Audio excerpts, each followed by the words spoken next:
എന്തിനാണ് ക്രിസ്ത്യാനികൾ ഈ സിനിമയെ എതിർക്കേണ്ടത്? കേരളത്തിലെ മണ്ടന്മാരായ ക്രിസ്ത്യാനികളാണ് ഈ സിനിമയെ എതിർക്കേണ്ടത്. നമസ്കാരം. എമ്പുരാൻ എന്ന ഒരു സിനിമ ഇറങ്ങിയതിന് പിന്നാലെ തന്നെ വളരെ വലിയ ചർച്ചയാണ് സമൂഹത്തിൽ ഉണ്ടായിക്കൊണ്ടിരിക്കുന്നത്. രാഷ്ട്രീയത്തിൽ അതിലേറെ പ്രാധാന്യപരമായ ചർച്ചകൾ നടക്കുന്നു. RSSും BJPയും എമ്പുരാൻ എന്ന സിനിമയെ അതിഭയങ്കരമായ രീതിയിൽ എതിർക്കുന്നു. സത്യത്തിൽ എന്തിനാണ് RSSും BJPയും ഈ സിനിമയെ എതിർക്കുന്നത്? ഈ സിനിമയെ ഏറ്റവും അധികം എതിർക്കേണ്ടത് ക്രിസ്ത്യാനികളാണ്. ദൈവപുത്രൻ തന്നെ തെറ്റ് ചെയ്യുമ്പോൾ ചെകുത്താനെ അല്ലാതെ വേറെ ആരെ ആശ്രയിക്കാൻ? കേരളത്തിലെ മണ്ടന്മാരായ ക്രിസ്ത്യാനികളാണ് ഈ സിനിമയെ എതിർക്കേണ്ടത്. എല്ലാവരും മതമൈത്രിയുടെ പേരും പറഞ്ഞ് തിയേറ്ററിൽ പോയി കൈയടിച്ചു. തിയേറ്ററിൽ പോയി വലിയ പിന്തുണയാണ് ഈ സിനിമയ്ക്ക് കൊടുത്തത്. RSSും BJPയും ഈ എമ്പുരാൻ എന്ന ഈ സിനിമയെ എതിർക്കുന്നതിന് അവർ പറയുന്ന കാരണം ഗുജറാത്ത് കലാപത്തിന്റെ ഭാഗങ്ങൾ ഇതിൽ ഉൾപ്പെടുത്തിയിട്ടുണ്ട്. അത് തങ്ങളുടെ പാർട്ടിയെ രാഷ്ട്രീയപരമായി ഇല്ലായ്മ ചെയ്യുന്നതിനും രാഷ്ട്രീയപരമായി തങ്ങളുടെ പാർട്ടിക്ക് സമൂഹത്തിൽ തെറ്റായ ആശയങ്ങൾ സമൂഹത്തിലേക്ക് കൊടുക്കുന്നു എന്നതാണ് എന്ന് പറയുന്നു. ശരിക്കും ഗുജറാത്ത് കലാപത്തിന്റെ ഒരു ഭാഗത്ത് ആരാണുള്ളത്? ഒരു ഭാഗത്ത് RSSും BJPയും തന്നെയാണുള്ളത്. അത് ചരിത്രപരമായ ഒരു സത്യമാണ്. ആ സത്യത്തെ ഉൾക്കൊള്ളാതെ നിങ്ങൾ എത്ര കാലം അതിനെ തള്ളിപ്പറഞ്ഞാലും സത്യമല്ലാതെ ആകത്തില്ല. ചരിത്രം തന്നെയാണ്. നിങ്ങൾ എന്തൊക്കെ പറഞ്ഞാലും അതിന് അണുവിട വ്യത്യാസം ഉണ്ടാവത്തില്ല. ഇനി കാര്യത്തിലേക്ക് വരാം. എന്തിനാണ് ക്രിസ്ത്യാനികൾ ഈ സിനിമയെ എതിർക്കേണ്ടത്? ഈ സിനിമ പോയി കണ്ട എത്ര പേർക്ക് മനസ്സിലായി ഇതൊരു ലൂസിഫർ സിനിമയാണ് എന്ന്? തുടക്കം മുതൽ ഒടുക്കം വരെയും ഈ സിനിമയിൽ ഉയർത്തിക്കാട്ടുന്ന ഒരേ ഒരാളെ മാത്രമേ ഉള്ളൂ. അത് ലൂസിഫറിനെയാണ് ഈ സിനിമയിൽ ആദ്യം മുതൽ അവസാനം വരെ ഉയർത്തിക്കാട്ടുന്നത്. ലൂസിഫർ ഭൂമിയിലേക്ക് വരും. ലൂസിഫർ ഭൂമിയുടെ അധിപനാവും. ലൂസിഫർ ഭൂമിയെ ഭരിക്കും. ലൂസിഫർ ലോകത്തെ ഭരിക്കും. But answer this one question. Who are you really? Lucifer. ഒരു മാസ് ഡയലോഗ് ഈ സിനിമയിൽ പറയുന്നുണ്ട് മോഹൻലാല്. അത് ഇങ്ങനെയാണ്: ദൈവപുത്രന്റെ പാപങ്ങൾക്ക് വിളവെടുക്കാൻ സാത്താന്റെ മകന് വരേണ്ടി വന്നു എന്ന് പറഞ്ഞാൽ സാത്താന്റെ മകനാണ് ഇപ്പോൾ വന്നിരിക്കുന്നത്. സാത്താൻ പിറകെ വരും. സാത്താന്റെ മകൻ സാത്താൻ വന്ന് ഇത് വിളവെടുക്കും. അതായത്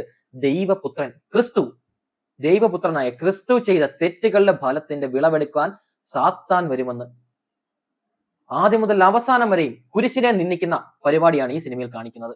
എത്ര പേർ ഈ സിനിമ ശ്രദ്ധിച്ചിട്ടുണ്ടാവുമെന്ന് എനിക്കറിയില്ല. എങ്കിലും ഞാൻ ആദ്യം മുതൽ കണ്ട ചില കാര്യങ്ങൾ ഞാൻ ഒന്ന് നോട്ട് ചെയ്ത് വെച്ചിട്ടുണ്ട്. അത് ഞാൻ നിങ്ങളിലേക്കായി ഒന്ന് ഷെയർ ചെയ്യുന്നു.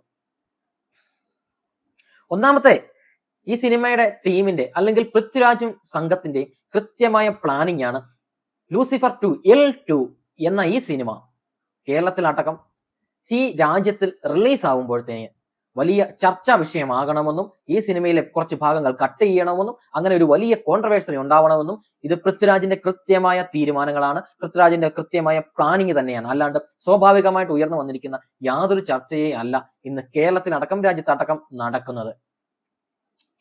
അതായത് കട്ട് ചെയ്യുന്നതിന് മുമ്പ് ഈ സിനിമയുടെ കുറച്ച് ഭാഗങ്ങൾ, ഏകദേശം 17 ഭാഗങ്ങൾ കട്ട് ചെയ്യുന്നതിന് മുമ്പായിട്ട് കേരളത്തിലെ സാധാരണക്കാരായിട്ടുള്ള ആളുകൾ, സിനിമ കാണുന്ന ആളുകൾ, രാഷ്ട്രീയത്തിൽ വീക്ഷിക്കുന്ന ആളുകൾ ഈ സിനിമ കൃത്യമായി അവർ പോയി കണ്ടു.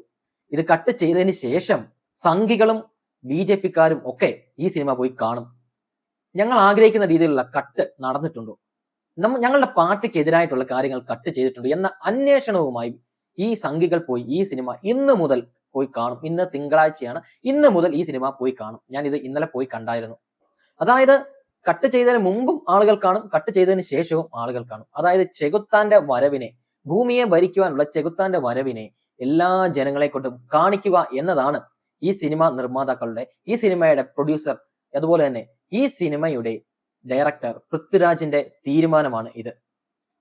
ഒരു കൂട്ടം ലൂസിഫർ ആരാധകരുടെ ഒരു സിനിമയാണ്. ഞാൻ ഓർക്കുകയായിരുന്നു, ലൂസിഫർ 1ാം ഭാഗം ഇറങ്ങിയപ്പോഴത്തേന് അതിൻ്റെ അകത്ത് കുറച്ച് ഭാഗങ്ങൾ, മോഹൻലാലിന്റെ കുറച്ച് ബാക്ക്ഗ്രൗണ്ടിലുള്ള ചിത്രങ്ങളൊക്കെ ലൂസിഫറുമായി ബന്ധപ്പെട്ട ആ ട്രയാങ്കിൾ ഷേപ്പിലുള്ള അതിനകത്ത് കണ്ണു വരുന്ന ആ ഒരു ഫോട്ടോകൾ അല്ലെങ്കിൽ അതിന്റെ ബാക്ക്ഗ്രൗണ്ട് ഇമേജുകളൊക്കെ വന്നപ്പോൾ അതിലൊക്കെയും ലൂസിഫറിനെ ഒന്ന് ഉയർത്തി കാണിച്ചിരുന്നു. പക്ഷെങ്കിൽ ആരും തന്നെ ഈ സിനിമയെ ഒരു ലൂസിഫറിന്റെ ഒരു ഭാഗം അല്ലെ ലൂസിഫറിനെ കുറിച്ചുള്ള കാര്യങ്ങൾ ഇല്ല എന്നാണ് പറഞ്ഞിരുന്നത്. എല്ലാവരും പറഞ്ഞത് അങ്ങനെ ഒരു സംഭവം ഇതിനകത്ത് ഇല്ല.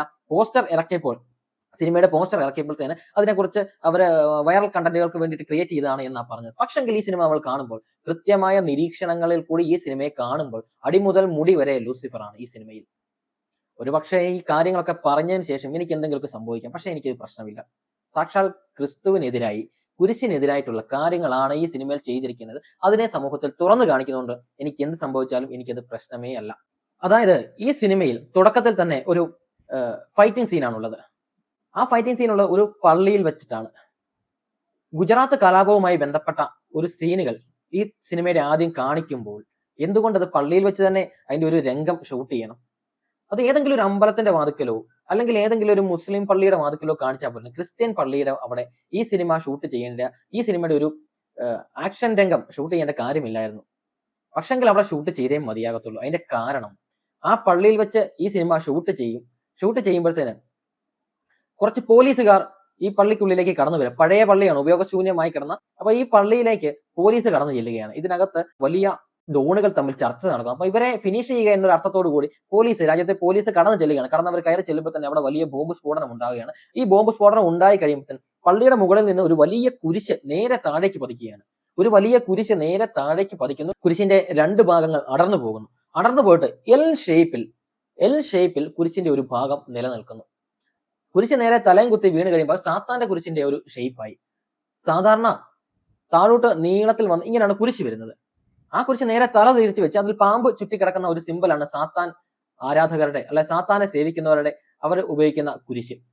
അപ്പം ലോകത്തിൽ നടക്കുന്ന ചർച്ചകളിൽ ദൈവം എന്ന് പറയുന്നത് ക്രിസ്തുവും സാത്താൻ, അങ്ങനെ അല്ലെങ്കിൽ രണ്ട് കാര്യങ്ങൾ വെച്ചിട്ടാണ് ലോകത്തിൽ പ്രധാനമായും കാര്യങ്ങൾ നടന്നു പോകുന്നത്. അതായത് ദൈവവും സാത്താനും തമ്മിലുള്ള പോരാട്ടം മനുഷ്യർക്കിടയിൽ നടക്കുന്നു. അതിന്റെ ഒരു ഭാഗത്ത് ദൈവം എന്ന് പറയുന്നത് ക്രിസ്തുവും അപ്പുറേ ലൂസിഫർ എന്ന സാത്താനും. അതാണ് ഇപ്പോൾ നിലവിൽ നടന്നുകൊണ്ടിരിക്കുന്ന സാഹചര്യം. അങ്ങനെ ഒരു സാഹചര്യത്തിൽ കുരിശ് നേരെ കുത്തനെ വീണ്, അതായത് സാത്താന്റെ ചിഹ്നം നേരെ ഭൂമിയിലേക്ക് പതിക്കുകയാണ്. സാത്താന്റെ ചിഹ്നം നേരെ ഭൂമിയിലേക്ക് പതിക്കുന്നു. അവിടെ എൽ എന്ന ഷേപ്പിൽ മാത്രം ആ കുരിശിന്റെ ഭാഗങ്ങൾ നിൽക്കുന്നു. ബാക്കിയുള്ള മുഴുവൻ ഭാഗങ്ങളും തകർന്ന് ചിഹ്ന ഭിന്നമായി പോകുന്നു. അതാണ് ഈ സിനിമയുടെ തുടക്കത്തിൽ തന്നെ കാണിക്കുന്ന ലൂസിഫറിനെ കുറിച്ചുള്ള തുടക്കം. അതായത് ഭൂമിയിലേക്ക് സാത്താന്റെ ചിഹ്നം വന്ന് പതിക്കും. കുരിശിനെ ഇല്ലാണ്ടാക്കിക്കൊണ്ട്, ക്രിസ്തുവിന്റെ അനുയായികളെ ഇല്ലാണ്ടാക്കിക്കൊണ്ട്, ക്രിസ്തുവിനെ ഇല്ലാണ്ടാക്കിക്കൊണ്ട്, ദൈവത്തെ ഇല്ലാണ്ടാക്കിക്കൊണ്ട് സാത്താന്റെ ചിഹ്നം ഭൂമിയിലേക്ക് വന്ന് പതിക്കും എന്ന ആദ്യത്തെ ഒരു സന്ദേശമാണ് അവർ ഈ സിനിമയിലൂടെ തരുന്നത്.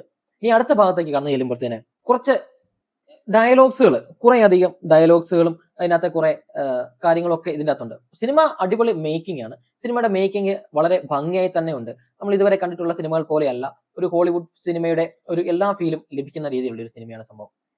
അപ്പൊ ഇതുപോലെ തന്നെ പല ഭാഗങ്ങൾ, അതായത് ഈ കുരിശ് വന്ന് നേരെ ഭൂമിയിലേക്ക് പതിക്കുന്നു. അതോടൊപ്പം തന്നെ കുരിശ് ഭൂമിയിലേക്ക് പതിക്കുമ്പോഴത്തേന് ആ ഒരു ഭാഗവും, അതുപോലെ തന്നെ ഈ മോഹൻലാൽ മരിച്ചു പോകുന്ന ഒരു സാഹചര്യമൊക്കെ ഉണ്ട്.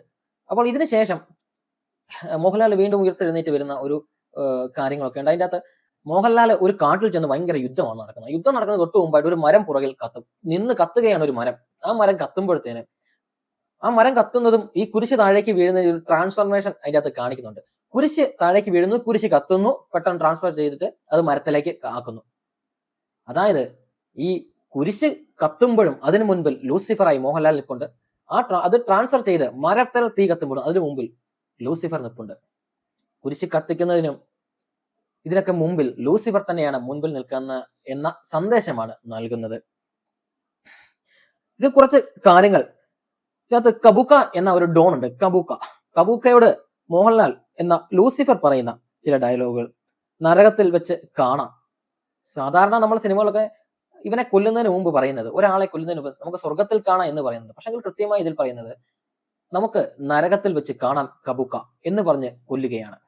അതുപോലെ തന്നെ ശവക്കല്ലറയിൽ ഒരു സീനുണ്ട്. ആ കല്ലറയിലെ ഒരു സീനിൽ ആദ്യം കാണിക്കുന്നത് പാമ്പിനെയാണ്. ബൈബിളിൽ പാമ്പ് എന്ന് പറയുന്നത് ലൂസിഫറിനെയാണ് ഉദ്ദേശിക്കുന്നത്. ലൂസിഫർ പാമ്പായിട്ട് വരുന്നതിനെ കുറിച്ചൊക്കെ ബൈബിളിൽ എഴുതിയിട്ടുണ്ട്. അപ്പൊ കല്ലറയിൽ ആദ്യം കാണിക്കുന്നത് പാമ്പിനെയാണ്, പിന്നീട് കാണിക്കുന്നത് ലൂസിഫറായ മോഹൻലാലിന്റെ ഫേസ് ആണ് കാണിക്കുന്നത്. അത് കഴിഞ്ഞിട്ട് ഒരു ഭാഗത്ത് ഉള്ള ഒരു ഡയലോഗ് ഞാൻ നേരത്തെ പറഞ്ഞിരുന്നു. ദൈവപുത്രന്റെ പാപങ്ങൾക്ക് വിളവെടുക്കാൻ സാത്താന്റെ മകന് വരേണ്ടി വന്നു. ഈ ഒരു ഡയലോഗ് ഉണ്ട്. അതുപോലെ തന്നെ വളരെ പരിഹാസ രൂപമാണ് ഈശോ മിശിഹായ്ക്ക് സ്തുതിയായിരിക്കട്ടെ എന്ന ഒരു ഡയലോഗും ഇതിൽ പറയുന്നുണ്ട്. അതായത് സാത്താന്റെ വരവിൽ ഈശോയെ, ക്രിസ്തുവിനെ, ദൈവത്തിനെ ഫിനിഷ് ചെയ്തുകൊണ്ട് സാത്താൻ വരുമ്പോൾ ഫിനിഷ് ചെയ്യുന്നതിന് തൊട്ട് മുൻപായി ഒരു ഡയലോഗ് അടിക്കുകയാണ്, ഈശോ മിശിഹായ്ക്ക് സ്തുതിയായിരിക്കട്ടെ. മറ്റൊരു ഡയലോഗ്, മനുഷ്യപുത്രൻ ഒരിക്കൽ പറഞ്ഞ വാക്കുണ്ട്. ആരാണ് മനുഷ്യപുത്രൻ? ദൈവം, ക്രിസ്തു, മനുഷ്യപുത്രൻ ഒരിക്കൽ പറഞ്ഞ വാക്കുണ്ട്, പറയുന്നത് നീ ആയിരിക്കില്ല, നിന്നിലൂടെ പറയുന്നത് നിന്റെ പിതാവായിരിക്കും എന്ന ഡയലോഗ്. അതും മഞ്ജു വാര്യരോട് സ്റ്റീഫൻ ലൂസിഫർ പറയുകയാണ്, പറയുന്നത് നീയല്ല, നിന്നിലൂടെ നിന്റെ പിതാവായിരിക്കും പറയുന്നതെന്ന്. ഇതും ബൈബിളിൽ ഉള്ള ഒരു ഭാഗമാണ്. അതുപോലെ തന്നെ അബ്രഹാം ഖുറൈഷി, സായിദ് മസൂദും, രണ്ട് പേരുകളും ഞാൻ അതിലേക്കൊന്നും കടന്നു പോകുന്നില്ല. അത് ഇസ്ലാമിക പേരുകളാണ്. ആ നടക്കുന്ന സംഭവങ്ങൾ ഗുജറാത്ത് കലാപത്തിന്റെ അടിസ്ഥാനപ്പെടുത്തി ആണ്. ഇതിൽ ഇപ്പോൾ വന്നിരിക്കുന്ന ഒരു കോൺട്രവേഴ്സറി ഹിന്ദുക്കൾക്കെതിരെ ഉള്ളൊരു സിനിമ എന്ന രീതിയിൽ BJP-ക്കാരും RS-കാരും ഈ സംഭവം മാറ്റിയെടുത്തിട്ടുണ്ട്. അങ്ങനെ വന്നു കഴിയുമ്പോൾ പോലും ഒരു സൈഡിൽ മുസ്ലിംസ് ആയിരുന്നു എന്ന് കാണിക്കാൻ വേണ്ടിയിട്ടാണ് രണ്ടുപേര്, അബ്രഹാം ഖുറൈഷിയും സായിദ് മസൂദ്, ഇത് രണ്ടും കാണിക്കുന്നത്. ലാസ്റ്റ് ഒരു ഡയലോഗ്, ഈ സിനിമ ഏറ്റവും അവസാന ഭാഗത്തേക്ക് കടന്നു ചെല്ലുമ്പോൾ അവിടെ ഒരു ഡയലോഗ് ഉണ്ട്, ദൈവപുത്രന്റെ തെറ്റുകൾക്ക് തിരിച്ചുവരവില്ലാത്ത ഒരു മടക്കം അല്ലെങ്കിൽ ഒരു പുനർജനി. ദൈവപുത്രൻ ചെയ്ത തെറ്റുകൾക്ക് 2 ഓപ്ഷനെ ലൂസിഫർ കൽപ്പിക്കുന്നുള്ളൂ. അതിൽ ഒരു ഓപ്ഷൻ തിരിച്ചുവരവില്ലാത്ത ഒരു മടക്കം, അതായത് എന്നേക്കുമായി ദൈവപുത്രന്റെ മടക്കം, അല്ലെങ്കിൽ ഒരു പുനർജനി. ഇതുപോലെ തന്നെ ഇതിന്റെ അവസാനമായ ഒരു രംഗത്ത് ഹെലികോപ്റ്റർ കത്തി കടലിലേക്ക് പോകുന്ന ഒരു രംഗമുണ്ട്. അതിലും കുരിശാണ് എന്ന് തോന്നിക്കുന്ന ഒരു ഭാഗം കത്തി കടലിലേക്ക് പോവുകയാണ്. അതായത് ലോകത്ത് ആദ്യമായി ജീവൻ ഉണ്ടായത് ജലത്തിലാണ് ആദ്യമായി ഏകകോശ ജീവി ഉണ്ടായത്. അതിൽ നിന്ന് വിഘടിച്ചാണ് മനുഷ്യനടക്കമുള്ള ജീവികളിലേക്ക് ഒക്കെ ജീവൻ ഉണ്ടായതും മാറ്റങ്ങൾ ഉണ്ടായും കൂടാനുകൂടിയ വർഷങ്ങൾ കൊണ്ട് മാറ്റം ഉണ്ടായതും. അപ്പോൾ ഒരു കുരിശ് പോലൊരു ഭാഗം കത്തി കടലിലേക്ക്, ജലത്തിലേക്ക്, അതായത് ജീവൻ വന്ന ആ സ്ഥലത്തേക്ക് തന്നെ തിരിച്ച് കുരിശിനെ, ക്രിസ്തുവിനെ, ദൈവത്തെ പറഞ്ഞയക്കുകയാണ് സാത്താൻ എന്ന ഒരു സന്ദേശം ഇതിൽ കൃത്യമായി ഒളിച്ചു വെച്ചിരിക്കുന്നു. പിന്നെയുള്ള കുറച്ച് കാര്യങ്ങൾ, ഈ സിനിമയിലെ കുറച്ച് ഡയറക്ടറുടെ പേര്, അതുപോലെ പ്രൊഡ്യൂസറുടെ പേര്, അങ്ങനെ കുറച്ച് ആളുകളുടെ ഈ സിനിമയാക്കി കൊണ്ടുവന്ന എഡിറ്റിംഗ് പാനലുകൾ, അങ്ങനെ കുറെ എഫക്ട്സ് കാര്യങ്ങളൊക്കെ പേരൊക്കെ കൊടുക്കുമ്പോൾ അതിന്റെ ബാക്ക്ഗ്രൗണ്ടിൽ ഒരു ബാക്ക്ഗ്രൗണ്ട് ഇമേജ് ഉണ്ട്. ട്രയാങ്കിൾ ഷേപ്പിൽ അതിന് നടുക്ക് ഐ ഉള്ള, അതായത് കണ്ണും അതിന് നടുക്ക് ഒരു ഈച്ചയും, സൈഡിൽ റൗണ്ടിൽ ഒരു കുരിശും. ആ കുരിശ് സാത്താന്റെ കുരിശാണ്. തല തിരിച്ചുള്ള ഒരു കുരിശും ആണ് ഒരു റൗണ്ടിലിട്ട് കാണിക്കുന്നത്. ഞാനത് ഈ വീഡിയോയ്ക്കൊപ്പം ഇതെല്ലാം ചേർക്കുന്നുണ്ട്. അല്പം വീഡിയോ നീണ്ടുപോയെന്നറിയാം, കുറച്ച് കാര്യങ്ങൾ വിശദമായി പറയാനുള്ളത് കൊണ്ട് തന്നെയാണ് അല്പം നീണ്ടുപോയത്. അപ്പൊ അതായത് ഈച്ചയുടെ ഒരു അടയാളം എന്ന് പറഞ്ഞു കഴിഞ്ഞാൽ ദുഷ്ടതയാണ്. നമ്മൾ എത്ര നല്ല ഡ്രസ്സ് ധരിച്ച് നടന്നാലും ഒരു ഈച്ച ദേഹത്ത് വന്നിരുന്നു കഴിഞ്ഞാൽ നമുക്കൊരു ബുദ്ധിമുട്ടായിട്ട് തോന്നും. നമ്മൾ അതിനെ ഓടിച്ചു വിടും. നമ്മൾ ഏറ്റവും വിലപിടിപ്പുള്ള ഒരു ഭക്ഷണം എടുത്ത് വെച്ച് കഴിഞ്ഞാൽ അതിൽ ഈച്ച വന്നിരുന്നു കഴിഞ്ഞാൽ നമ്മൾ ആ ഈച്ച ഓടിക്കും. പിന്നെ നമുക്ക് ആ ഭക്ഷണം കഴിക്കാൻ പോലും നമുക്ക് ബുദ്ധിമുട്ട് തോന്നും. അതായത് ദുഷ്ടതയെ അല്ലെങ്കിൽ മലിനപ്പെടുത്തുന്നത്, നല്ല കാര്യങ്ങളെ മലിനപ്പെടുത്തുന്ന ഒരു സിമ്പൽ ആയിട്ടാണ് ലോകത്ത് ഈച്ച എന്ന് പറയുന്ന ഒരു ജീവിയെ കാണുന്നത്. അപ്പോൾ ഈ ട്രയാങ്കിൾ ഷേപ്പിൽ അകത്തുള്ള ഒരു കണ്ണിന്റെ ചിഹ്നം, അതായത് എല്ലാം കണ്ടുകൊണ്ട് ഒരാൾ ഇരിക്കുന്നുണ്ട്. ഈ സിനിമയുടെ ട്രെയിലറിൽ ഈ ഡയലോഗുകളെല്ലാം ഉണ്ട്. ഇതെല്ലാം ഞാൻ ഈ വീഡിയോയ്ക്കൊപ്പം ചേർക്കുന്നുണ്ട്. എല്ലാം കണ്ടുകൊണ്ടിരിക്കുന്നു, എല്ലാം ആ കണ്ണുകൾ കാണുന്നു എന്ന മോഹൻലാലിന്റെ ഡയലോഗുകളൊക്കെ ഈ ട്രെയിലറിനകത്തൊക്കെ ഉൾപ്പെടുത്തിയിട്ടുണ്ട്. ട്രെയിലറിനകത്താണ് ഈ പറയുന്ന ട്രയാങ്കിൾ ഷേപ്പുള്ള സംഭവങ്ങളൊക്കെ കാണിക്കുന്നത്. എല്ലാം ഞാൻ ഈ വീഡിയോയ്ക്കൊപ്പം ഉൾപ്പെടുത്തുന്നുണ്ട്. അപ്പൊ ഈ സിനിമയെ ശരിക്കും പറഞ്ഞു കഴിഞ്ഞാൽ എതിർക്കേണ്ടത് ക്രിസ്ത്യാനികളാണ്. ഇത്രയും ക്രൈസ്തവ വിരുദ്ധമായ, ഇത്രയും ക്രിസ്ത്യൻ വിരുദ്ധമായ, ദൈവവിരുദ്ധമായിട്ടുള്ള കാര്യങ്ങൾ ഈ സിനിമയിലൂടെ ഇത്ര പച്ചയ്ക്ക് തുറന്ന് കാണിക്കുമ്പോൾ ഇതൊന്നും മനസ്സിലാക്കാൻ നമ്മുടെ രാജ്യത്തെ ക്രിസ്ത്യാനികൾക്ക്, ക്രൈസ്തവർക്ക് കഴിയുന്നില്ല. ഈ സിനിമയെ പലരും പിന്തുണയ്ക്കുകയാണ്. ഏത് സിനിമയും വരുമ്പോൾ ആവിഷ്കാര സ്വാതന്ത്ര്യത്തിന്റെ പേരിൽ എന്ത് തോന്നിയവാസവും കാണിച്ചു വെച്ച് കഴിഞ്ഞാൽ എല്ലാവരും കൈയടിക്കുന്ന ഒരു സ്വഭാവം മലയാളികൾക്കുണ്ട്. അതുകൊണ്ട് തന്നെയാണ് എന്ത് പോക്കൃത്തരം കാണിച്ചു വെച്ചാലും ആർക്കും എതിർക്കാൻ പറ്റാത്തത്. ആവിഷ്കാര സ്വാതന്ത്ര്യം എങ്കിൽ ആവിഷ്കാര സ്വാതന്ത്ര്യത്തിന്റെ പേരിൽ എന്തിനാണ് ഈ സിനിമ കട്ട് ചെയ്ത്? സിനിമ നിർമ്മിച്ച അവർക്ക് ഒരു ആവിഷ്കാര സ്വാതന്ത്ര്യം ഉണ്ടായിരുന്നു. അവരെ നിർമ്മിച്ച ആ ഭാഗങ്ങൾ, അതായത് യാഥാർത്ഥികമായിട്ടുള്ള കാര്യങ്ങൾ, ചരിത്രപരമായിട്ടുള്ള കാര്യങ്ങൾ അതിനെ നിലനിർത്തിക്കൊണ്ട് അതിനെ കട്ട് ചെയ്യേണ്ട ആവശ്യമില്ലായിരുന്നല്ലോ. അപ്പോൾ അത് കട്ട് ചെയ്തു. ഈ സിനിമയ്ക്കുള്ളിൽ ഒരു കൃഷ്ണന്റെ വിഗ്രഹമോ, ഒരു ഗണപതിയുടെ വിഗ്രഹമോ, ഒരു ശിവന്റെ വിഗ്രഹമോ, ഒരു ശിവലിംഗമോ കത്തിക്കുന്നതോ തകർത്ത് കളയുന്നതുമായിട്ടുള്ള ഒരു രംഗം ഉണ്ടായിരുന്നുവെങ്കിൽ ഈ സിനിമ ഒരൊറ്റ തിയേറ്ററുകളിൽ പോലും ഓടത്തില്ലായിരുന്നു എന്നത് ഒരു പച്ചയായ സത്യമാണ്. ആ സ്ഥാനത്താണ് ഒരു കുരിശിന് തീ പിടിക്കുന്ന ഒരു രംഗം, കുരിശ് തകർത്ത് അവിടെ എൽ എന്ന ഷേപ്പിൽ, സാത്താന്റെ തല കീഴായി നിൽക്കുന്ന കുരിശ്, അതായത് ക്രിസ്തുവിന്റെ നേരെ നിൽക്കുന്ന കുരിശ് നേരെ മറിഞ്ഞ് താഴേക്ക് വീഴുമ്പോൾ അത് സാത്താന്റെ തല കുത്തി നിൽക്കുന്ന കുരിശായി മാറുന്ന രംഗങ്ങൾ ഉൾപ്പെടെ ഇതിൽ ഒളിപ്പിച്ചു വച്ചിരിക്കുമ്പോൾ ക്രിസ്ത്യാനികൾ എന്ന് പറയുന്നവർ ഈ സിനിമ പോയി കാണുന്നു, കൈയടിക്കുന്നു, മഹത്വവൽക്കരിക്കുന്നു. എന്ത് ക്രൈസ്തവ പാരമ്പര്യമാണ് നിങ്ങൾക്കൊക്കെ ഉള്ളത്? ഞാൻ ഒരു കലാരൂപത്തെയും ഒരു സിനിമയും എതിർക്കുന്ന ആളല്ല. നമുക്കൊരു സിനിമയെ എതിർക്കേണ്ടത് ഒരു കൂട്ടം ആളുകളുടെ ഒരു ജോലി എടുത്തതിന്റെ, അവർ പണിയെടുത്തതിന്റെ ഒരു ഫലമായിട്ട് വന്ന ഒരു സംഭവമാണ് ഈ സിനിമ എന്ന് പറയുന്നത്. ഇത്രയും കോടി രൂപ ഇൻവെസ്റ്റ് ചെയ്തുകൊണ്ട് നിർമ്മിച്ച ഒരു സിനിമയാണിത്. ഇതിനെ എതിർക്കേണ്ട ആവശ്യം എനിക്കില്ല. പക്ഷെങ്കിൽ ഇതിനുള്ളിൽ കാണിച്ചിരിക്കുന്ന ചില പോക്കൃത്തരങ്ങളെ നമുക്ക് സമൂഹത്തിൽ തുറന്നു കാട്ടേണ്ടതായിട്ട് തന്നെ ഉണ്ട്. സമൂഹത്തിൽ നടക്കുന്ന ഇത്ര നിലവാരമില്ലാത്ത നിലവാര തകർച്ചയുള്ള കാര്യങ്ങളെ പോസിറ്റീവായിട്ട് എടുക്കാൻ എനിക്ക് വ്യക്തിപരമായിട്ട് എനിക്ക് കഴിയത്തില്ല. ഈ സിനിമയിൽ കാണിച്ചിരിക്കുന്ന കുരിശിനെ കത്തിക്കുന്ന അടക്കമുള്ള ക്രിസ്തുവിനെ വിരുദ്ധമായിട്ടുള്ള ചില ഡയലോഗ്സ് ഇതൊന്നും ആരും ശ്രദ്ധിച്ച് കാണത്തില്ലായിരിക്കും. ഒരുപക്ഷെ ഞാനായിരിക്കും ആദ്യമായിട്ട് ഈ കാര്യങ്ങൾ യൂട്യൂബിൽ അല്ലെങ്കിൽ ഇത് പബ്ലിക്കിലേക്ക് ഒരു പബ്ലിക് ഡൊമൈനിലേക്ക് തുറന്നു കാണിക്കുന്നത്. ഇതിന്റെ പേരിൽ എന്ത് പ്രശ്നങ്ങൾ വന്നാലും ഞാൻ ഏറ്റെടുക്കാൻ തയ്യാറാണ്. ഇത് കൃത്യമായിട്ട് ക്രൈസ്തവ വിരുദ്ധമാണ്, ക്രിസ്തുവിന് എതിരായിട്ടുള്ള സിനിമയാണ്.